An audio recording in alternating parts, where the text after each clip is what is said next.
ಅದಾದ್ಮೇಲೆ ಏನ್ಷಂಟ್ ಆದ್ಮೇಲೆ ನಾವು ನೋಡ್ತೀವಿ ಹಿಸ್ಟ್ರಿನ ಕೇಕ್ ಕಟ್ ಮಾಡ್ದಂಗೆ ಇದು ಏನ್ಷಂಟ್, ಇದು ಮಿಡಿವಲ್, ಇದು ಮಾಡರ್ನ್ ಅಂತ ಕೇಕ್ ಕಟ್ ಮಾಡ್ದಂಗೆ ಡಿವೈಡ್ ಮಾಡ್ಕೊಳ್ಳೋದಕ್ಕಾಗೋದಿಲ್ಲ. ಹಿಸ್ಟ್ರಿನ ನಾವು ಏನ್ಷಂಟ್, ಮಿಡಿವಲ್, ಮಾಡರ್ನ್ ಅಂತ ಯಾವ ತರ ಡಿವೈಡ್ ಮಾಡ್ಕೊಳ್ತೀವಿ ಅಂದ್ರೆ ಒಂದೊಂದು ಸಿಗ್ನಿಫಿಕೆಂಟ್ ಈವೆಂಟ್ ನಡೆಯುತ್ತೆ. ಆ ಒಂದು ಸಿಗ್ನಿಫಿಕೆಂಟ್ ಈವೆಂಟ್ ಇಂದ ಇಲ್ಲಿಗೆ ಏನ್ಷಂಟ್ ಮುಗೀತು, ಇಲ್ಲಿಂದ ಮಿಡಿವಲ್ ಸ್ಟಾರ್ಟ್ ಅಂತ ನಾವು ಅಂದ್ಕೋಬೇಕಾಗತ್ತೆ. ಆ ಸಿಗ್ನಿಫಿಕೆಂಟ್ ಈವೆಂಟ್ ಯಾವುದು? ಆ ಸಿಗ್ನಿಫಿಕೆಂಟ್ ಈವೆಂಟ್ ಯಾವುದು ಅಂತ ಹೇಳಿದ್ರೆ 712 CE ಬರುವಂತ ಅರೇಬಿಕ್ ಇನ್ವೇಷನ್. 712ರಲ್ಲಿ 712ನಲ್ಲಿ ಅರೇಬಿಕ್ ಇನ್ವೇಷನ್ ಬರುತ್ತೆ. ಅದಾದ್ಮೇಲ್ಗಡೆಗೆ ಗಜ್ನಿ ಇನ್ವೇಷನ್ ನೋಡ್ತೀರಾ, ಘೋರಿ ಇನ್ವೇಷನ್ ನೋಡ್ತೀರಾ. ಇದೆಲ್ಲ ಇನ್ವೇಷನ್ಸ್ಗಳು ಇಂಡಿಯಾದ ಮೇಲ್ಗಡೆ ಸೀರೀಸ್ ಆಫ್ ಇನ್ವೇಷನ್ಸ್ ಬರೋದಕ್ಕೆ ಸ್ಟಾರ್ಟ್ ಆಗುತ್ತೆ. ಅದಕ್ಕಿಂತ ಇಂಪಾರ್ಟೆಂಟು 712 ಏನ್ ನೋಡ್ತೀವಿ ನಾವು, 712 CE ಏನು ಅರಬ್ ಇನ್ವೇಷನ್ ನೋಡ್ತೀವಿ, ಅಥವಾ ಅರಬ್ಸ್ ಬಂದು ಫಸ್ಟ್ ಟೈಮ್ ಸಿಂಧ್ನ ಕಾಂಕ್ವೆಸ್ಟ್ ಮಾಡ್ಕೊಳ್ತಾರೆ, ಅಲ್ಲಿಂದ ನಾವು ಮಿಡಿವಲ್ ಹಿಸ್ಟ್ರಿ ಸ್ಟಾರ್ಟ್ ಆಗುತ್ತೆ ಅಂತ ಹೇಳ್ಬೋದು. ಸೊ ಇಲ್ಲಿ ಫಸ್ಟ್ ಟಾಪಿಕ್ ನಲ್ಲಿ ಮಿಡಿವಲ್ ಇಂಡಿಯಾದಲ್ಲಿ ಅರೇಬಿಕ್ ಇನ್ವೇಷನ್ ನೋಡ್ಕೊಳ್ತೀವಿ, ಟರ್ಕಿಕ್ ಇನ್ವೇಷನ್ ನೋಡ್ಕೊಳ್ತೀವಿ. ಅದಾದ ಮೇಲ್ಗಡೆಗೆ ಅವರಿಗೆ ಆಲ್ಮೋಸ್ಟ್ 300 years ರೆಸಿಸ್ಟೆನ್ಸ್ ಕೊಡ್ತಾರೆ ರಜಪೂತ್ಸ್. ಆ ರಜಪೂತ್ ಫ್ಯಾಮಿಲಿಗಳ ಬಗ್ಗೆನೂ ಕೂಡ ನಾವು ನೋಡ್ಕೊಳ್ತೀವಿ. ಅದಾದ ಮೇಲ್ಗಡೆಗೆ 1192 ಅಲ್ಲಿ ಏನಾಗುತ್ತೆ, ಮೊಹಮ್ಮದ್ ಘೋರಿ ಏನ್ ಮಾಡ್ತಾನೆ, ಪೃಥ್ವಿರಾಜ್ ಚೌಹಾಣ್ನ ಸೋಲಿಸ್ಬಿಡ್ತಾನೆ. ಪೃಥ್ವಿರಾಜ್ ಚೌಹಾಣ್ನ ಸೋಲಿಸ್ಬಿಟ್ಟು ಡೆಲ್ಲಿಯಲ್ಲಿ ಒಂದು ಹೊಸ ಸಲ್ತನೇಟ್ನ ಸ್ಟಾರ್ಟ್ ಮಾಡ್ತಾನೆ. ಅದಕ್ಕೆ ನಾವು ಡೆಲ್ಲಿ ಸುಲ್ತಾನೇಟ್ ಅಂತ ಕರಿತೀವಿ. ಈ ಡೆಲ್ಲಿ ಸುಲ್ತಾನೇಟ್ನ ರೂಲ್ ಮಾಡಿದ್ದು 5 ಫ್ಯಾಮಿಲಿಗಳು ಅಥವಾ 5 ಗ್ರೂಪ್ ಇದನ್ನ ಡೆಲ್ಲಿ ಸುಲ್ತಾನೇಟ್ನ ರೂಲ್ ಮಾಡೋದನ್ನ ನಾವು ನೋಡ್ತೀವಿ. ಸ್ಲೇವ್ ಡೈನಾಸ್ಟಿ ನೋಡ್ತೀವಿ, ಖಿಲ್ಜಿ ನೋಡ್ತೀವಿ, ತುಗ್ಲಕ್ ನೋಡ್ತೀವಿ, ಲೋಧಿ ನೋಡ್ತೀವಿ, ಅದಾದ್ಮೇಲ್ಗಡೆಗೆ ಸೈಯದ್ ನೋಡ್ತೀವಿ.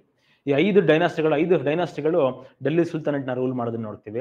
ಆ 5 ಡೈನಾಸ್ಟಿಗಳ ಹಿಸ್ಟ್ರಿ ಬಗ್ಗೆ ನೋಡ್ತೀವಿ. ಯಾವ ತರ ಅವ್ರ ಟೈಮಲ್ಲಿ ಸೊಸೈಟಿ ಇತ್ತು, ಹೌ ವಾಸ್ ದೇರ್ ಎಕಾನಮಿ ಅನ್ನೋದ್ರ ಬಗ್ಗೆ ನಾವು ಡೆಲ್ಲಿ ಸುಲ್ತಾನ್ಸ್ನ ಕೆಳಗಡೆ ನೋಡ್ತೀವಿ.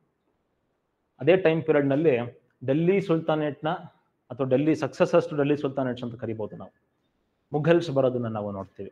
ಯಾವ ತರ ಇವರು ಕೂಡ ಟರ್ಕಿಕ್ ಗ್ರೂಪ್, ಇವರು ಕೂಡ ಸೆಂಟ್ರಲ್ ಏಷ್ಯಾದಿಂದ ಬಂದಿರುವಂತ ಫಾರಿನರ್ಸ್. ಇವ್ರು ಯಾವ ತರ ಒಳಗೆ ಬರ್ತಾರೆ, ಇವ್ರು ಯಾವ ತರ ಇಂಡಿಯಾದಲ್ಲಿ ಒಂದು ಎಂಪೈರ್ನ ಕ್ರಿಯೇಟ್ ಮಾಡ್ಕೊಳ್ತಾರೆ, ಯಾವ ತರ ಇವರ ಅಡ್ಮಿನಿಸ್ಟ್ರೇಷನ್ ಇತ್ತು. ಎಸ್ಪೆಷಲಿ ಮುಘಲ್ಸ್ ನಲ್ಲಿ ಅಕ್ಬರ್ನ ರಿಲಿಜಿಯಸ್ ಟಾಲರೆನ್ಸ್ ಪಾಲಿಸಿ ಬಹಳ ಇಂಪಾರ್ಟೆಂಟ್ ಆಗುತ್ತೆ. ಏನಕ್ಕೆ ಅಂದ್ರೆ 1192 ಇಂದ ಹಿಡಿದು ಅಕ್ಬರ್ ಬರೋ ತನಕ ಕೂಡ we had seen series of religious intolerance.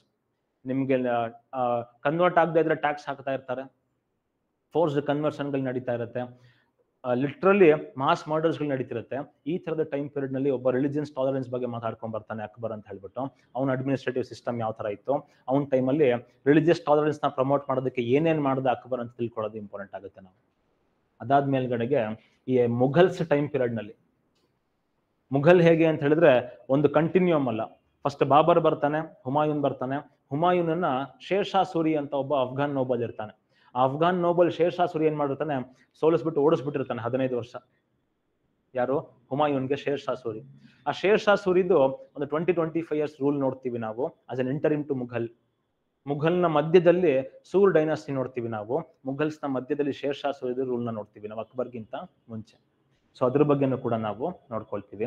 ಅದ್ರ ಜೊತೆಯಲ್ಲಿ ಭಕ್ತಿ ಮೂವ್ಮೆಂಟ್ ಅನ್ನು ಕೂಡ ನೋಡ್ಕೊಳ್ತೀವಿ. ಯಾವ ತರ ನಾವು ಏನ್ಷಿಯಂಟ್ ಟೈಮ್ ನಲ್ಲಿ ನ್ಯೂ ಐಡಿಯಾಸ್ ಅಂತ ನೋಡ್ಕೊಂಡ್ವಲ್ಲ ಬುದ್ಧಿಸಂ ಮತ್ತೆ ಜೈನಿಸಂ ಬಗ್ಗೆ, ಅದೇ ತರದಲ್ಲಿ ಮಿಡಿವಲ್ ಇಂಡಿಯಾದಲ್ಲೂ ಕೂಡ ಹಾಗೇನೆ 8th centuryಯಲ್ಲಿ ಮತ್ತೆ ಹೇಳ್ತೀನಿ, ಸೊಸೈಟಿ ಯಾವಾಗ ಸ್ಟಾಗ್ನೆಂಟ್ ಆಗುತ್ತೆ ಅವಾಗ ಒಂದಷ್ಟು ಇಂಪಾರ್ಟೆಂಟ್ ಪರ್ಸನಾಲಿಟೀಸ್ಗಳು ಬರ್ತಾರೆ. ಏನಕ್ಕೆ? ಸೊಸೈಟಿಗೆ ಚಲನೆ ಕೊಡೋದಕ್ಕೆ, ಮೂವ್ಮೆಂಟ್ ಅಂತ ಕೊಡೋದಕ್ಕೋಸ್ಕರ. ಅದೇ ತರದಲ್ಲಿ ಮಿಡಿವಲ್ ಇಂಡಿಯಾದಲ್ಲಿ ಭಕ್ತಿ ಮೂವ್ಮೆಂಟ್ ನಡೆಯೋದನ್ನ ನಾವು ನೋಡ್ತೀವಿ. ಸೊ ಭಕ್ತಿ ಮೂವ್ಮೆಂಟ್ 8th century ಇಂದ ಹಿಡಿದು 16th century ತನಕ ಯಾವ ತರ ನಡೀತು ಭಕ್ತಿ ಮೂವ್ಮೆಂಟ್ ಅನ್ನೋದ್ರ ಬಗ್ಗೆನೂ ಕೂಡ ನಾವು ನೋಡ್ಕೊಳ್ತಾ ಹೋಗ್ತೀವಿ. ಈ ಭಕ್ತಿ ಮೂವ್ಮೆಂಟ್ ನ ಇನ್ಫ್ಲೂಯೆನ್ಸ್ ಇಂದಾನೆ ಮಹಾರಾಷ್ಟ್ರದಿಂದ ಒಂದು ಬಹಳ ದೊಡ್ಡ ಎಂಪೈರ್ನ ಕ್ರಿಯೇಟ್ ಮಾಡ್ಕೊಳ್ತಾರೆ, which was led by Shivaji. ಅದನ್ನ ನಾವು ಮರಾಠ ಎಂಪೈರ್ ಅಂತ ನೋಡ್ಕೊಳ್ತೀವಿ. ಯಾವ ತರ ಇನ್ನೇನು ಇಡೀ ಇಂಡಿಯಾನ ಕಾಂಕರ್ ಮಾಡ್ಕೋಬೇಕು, ಇಡೀ ಇಂಡಿಯಾನ ಕಾಂಕರ್ ಮಾಡ್ಕೊಂಡು ಮತ್ತೆ ವಾಪಸ್ ಇಂಡಿಯನ್ ರೂಲ್ ನ ಎಸ್ಟಾಬ್ಲಿಷ್ ಮಾಡಬೇಕು ಅನ್ನೋ ಟೈಮಲ್ಲಿ ಯಾವ ತರ how they were defeated by British ಅನ್ನೋದನ್ನು ಕೂಡ ನಾವು ಈ ಮರಾಠ ಎಂಪೈರ್ನ ಕೆಳಗಡೆಗೆ ನೋಡ್ಕೊಳ್ತೀವಿ. ಇಲ್ಲಿಗೆ ನಿಮ್ದು ಮಿಡಿವಲ್ ಹಿಸ್ಟ್ರಿ ಮುಗಿಯುತ್ತೆ.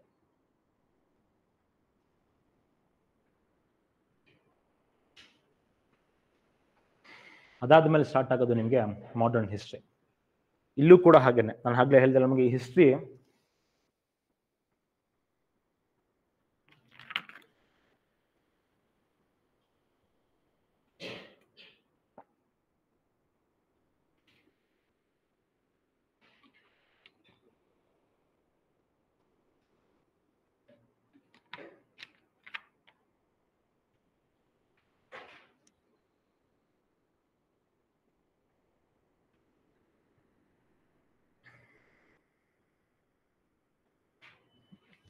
ಯಾವ ತರ 1712 ಮೊಹಮ್ಮದ್ ಬಿನ್ ಕಾಸಿಂ ಸಿಂಧ್ನ ಆಕ್ಯುಪೈ ಮಾಡ್ಕೊಳ್ತಾನೆ, ಅಲ್ಲಿಂದ ಮಿಡಿವಲ್ ಹಿಸ್ಟ್ರಿ ಸ್ಟಾರ್ಟ್ ಆಗುತ್ತೆ.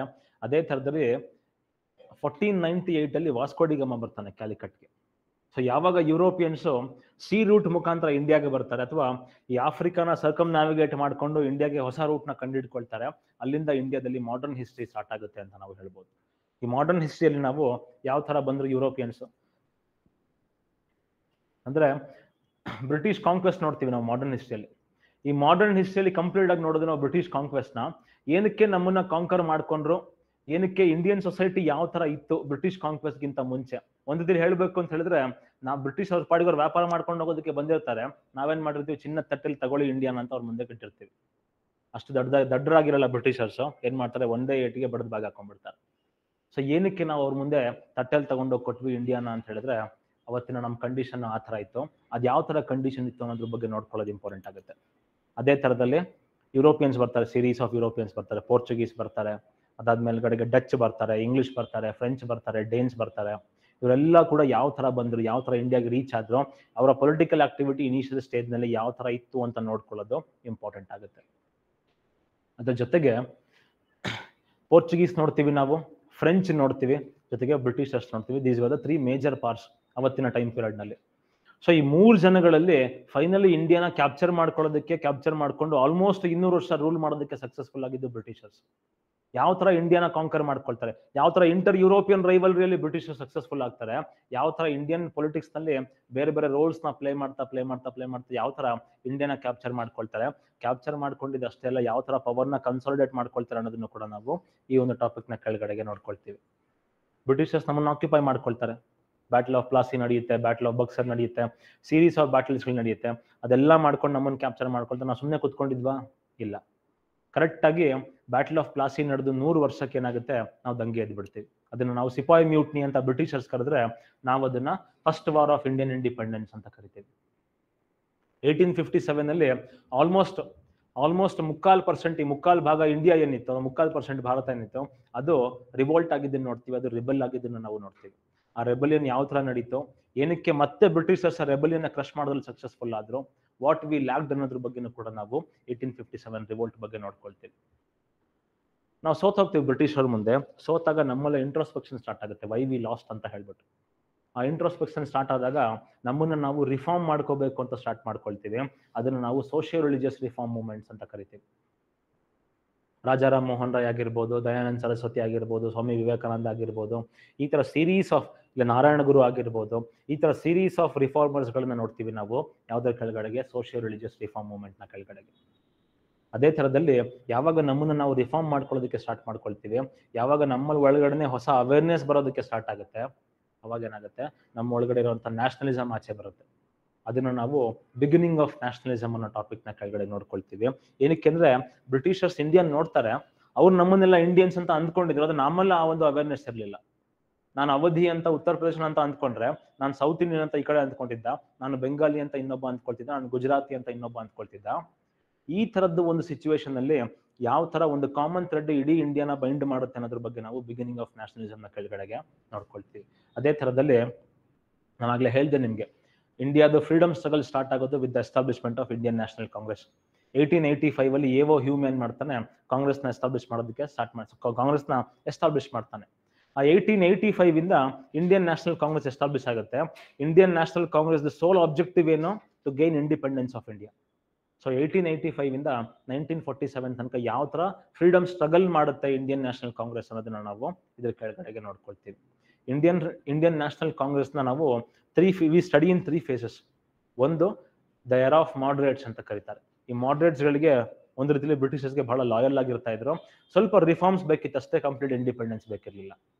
ಅದಾದ ಮೇಲ್ಗಡೆಗೆ ಬೆಂಗಾಲ್ನ ಪಾರ್ಟಿಷನ್ ಮಾಡೋದಕ್ಕೆ ಟ್ರೈ ಮಾಡ್ತಾರೆ, ಬೆಂಗಾಲ್ನ ಪಾರ್ಟಿಷನ್ ಮಾಡೂ ಬಿಡ್ತಾರೆ.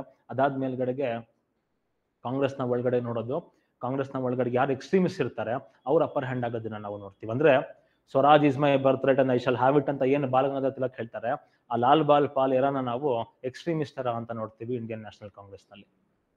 ಆ ಟೈಮ್ ಪೀರಿಯಡ್ ನ ಮಧ್ಯದಲ್ಲಿ ಏನೇನಾಗುತ್ತೆ, ಬೆಂಗಾಲ್ ಪಾರ್ಟಿಷನ್ ಆಗುತ್ತೆ, ಅದಕ್ಕೆ ನಾವು ಸ್ವದೇಶಿ ಮೂವ್ಮೆಂಟ್ ಮತ್ತೆ ಬೈಕಾಟ್ ಮೂವ್ಮೆಂಟ್ ನ ಲಾಂಚ್ ಮಾಡ್ತೀವಿ. ಮಾಡ್ರೇಟ್ಸ್ ಮತ್ತೆ ಎಕ್ಸ್ಟ್ರೀಮಿಸ್ಟ್ ಇಬ್ರು ಕೂಡ ಕಾಂಗ್ರೆಸ್ ನಲ್ಲಿ ಇರ್ತಾರೆ, ನಿನ್ ದಾರಿ ನಿನ್ಗೆ ನನ್ ದಾರಿ ನನಗೆ ಅಂತ ಹೇಳ್ಬಿಟ್ಟು ಇಬ್ರು ಕೂಡ ಸ್ಪ್ಲಿಟ್ ಆಗ್ಬಿಡ್ತಾರೆ. ಅದನ್ನ ನಾವು ಸೂರತ್ ಸ್ಪ್ಲಿಟ್ ಅಂತ ಕರಿತೀವಿ. ಅದ್ ಯಾವ ತರ ಆಯ್ತು, ಏನಕ್ಕಾಯ್ತು, ಅದರ ಕಾನ್ಸಿಕ್ವೆನ್ಸ್ ಏನೋದ್ರ ಬಗ್ಗೆ ನಾವು ನೋಡ್ಕೊಳ್ತೀವಿ. ಅದೇ ತರದಲ್ಲಿ 1940 ಪ್ರಪಂಚದಲ್ಲಿ ಒಂದು ಗ್ರೇಟ್ ಆಗುತ್ತೆ.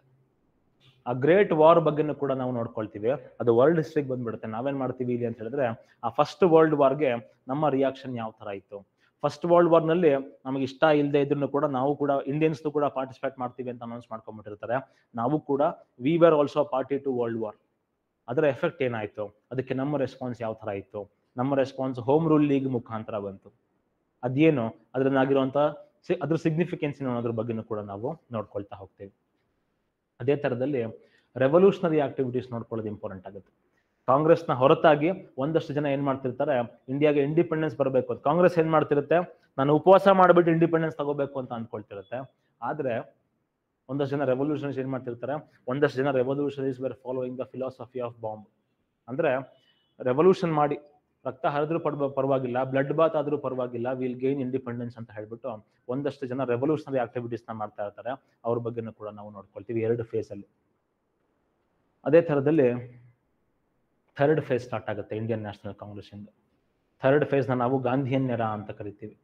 1940 ಗಾಂಧಿ ಅವರು ವಾಪಸ್ ಬರ್ತಾರೆ ಇಂಡಿಯಾಗೆ.